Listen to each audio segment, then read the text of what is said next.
नमस्ते, hello, welcome to book my coach. आज हम लोग डिस्कस करेंगे मार्केटिंग स्ट्रैटेजी। ये बहुत ही इंपॉर्टेंट है क्योंकि बहुत सारे बिजनेस जनरेट करने में, सेल्स जनरेट करने में सबसे ज़्यादा स्ट्रगल करते हैं। तो आइए देखते हैं हम लोग क्या कर सकते हैं। ये जो सेल्स फनल स्ट्रैटेजी आप देख रहे हैं, इसे इनबाउंड मार्केटिंग स्ट्रैटेजी कहते हैं। इन द सेंस कि पहले ज़माने में, लेट्स सपोज इफ मैकेंजी और BCG was supposed to get a client, what they used to do, वो एक डायरेक्टरी खोलते थे, उसमें से नंबर्स निकालते थे और लोगों को कॉल लगाते थे। But because of the advancement in technology, the way of selling has completely change. अब हमें कोल्ड कॉलिंग करने की दरकार नहीं है। We can actually target people whom we actually want to do business with.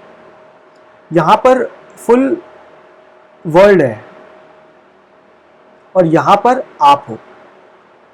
अगर आप चाहते हैं कि कोई बंदा जो ये पूरे ब्रह्मांड, पूरे वर्ल्ड में है, वो आपके साथ बिजनेस करे, तो उसको बेसिकली 4 स्टेजेस से गुजरना पड़ेगा। अब आज का जो कस्टमर है, he is very very tech savvy. Before actually doing business with you, he will do a lot of research about you. वो आपके फेसबुक पेज चेक करेगा, आपके इंस्टाग्राम पेज चेक करेगा, लिंक्डइन पेज चेक करेगा, आपके टेस्टिमोनियल्स देखेगा, and he will do every god damn research possible before actually paying a penny to you. So it is important that आप ये चारों स्टेजेस में इक्वल इंपॉर्टेंस दें और इसके लिए एक स्ट्रैटेजी बनाएं। सबसे पहले आता है अवेयरनेस स्टेज। अवेयरनेस स्टेज में क्या होता है कि you have to actually attract the attention of the customers जो दुनिया में है। इसमें आप सोशल मीडिया मार्केटिंग और कॉपी राइटिंग आपको आना चाहिए, इन द सेंस कि आपको एड्स लिखने आने चाहिए और आपको फेसबुक और इंस्टाग्राम एड्स आना चाहिए। जब आप अच्छे एड्स लिख पाएंगे और अच्छे से टारगेटिंग कर पाएंगे, then people will get to know about your brand. once there are enough people who know about your brand, they will start visiting your landing page or website.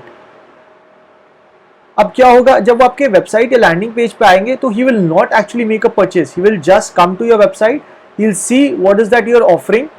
But जब वो आता है तो आपको उसका नंबर लेना है और उसको रीटारगेट करने के लिए उसके ऊपर एक कुकी प्लेस करना है, so that wherever he goes in the web, you keep on retargeting him for a period of 30 days और 60 days। लीड जनरेशन अपने कर रहे हैं, फिर अपने प्रोस्पेक्टिंग कर रहे हैं और उसके बाद अपने वो लीड को नर्चर करते हैं। ये 30 या 60 डेज तक अपने उसको एड्स दिखाते हैं, उसको ईमेल भेजते हैं, उसको ई बुक्स भेजते हैं, उसको वीडियोस भेजते हैं। Once he is convinced, he will say that yeah, I want to buy.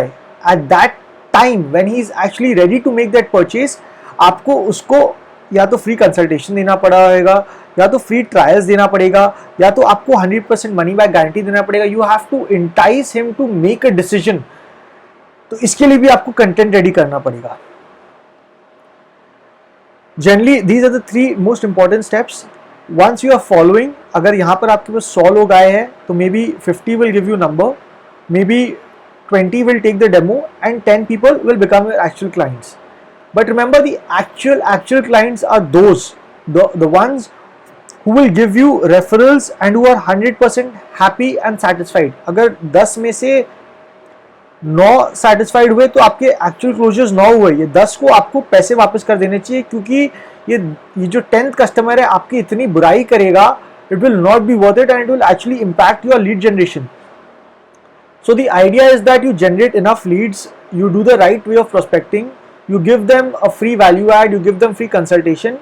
Once he becomes a customer, you make sure that he is happy and you collect his testimonials and try to get referrals out of him, so that over a period of time he self sufficient हो जाए और आपको ads पे पैसे नहीं खर्चा करना पड़े। अब ये चारों को हमने बहुत ब्रीफली समझा है।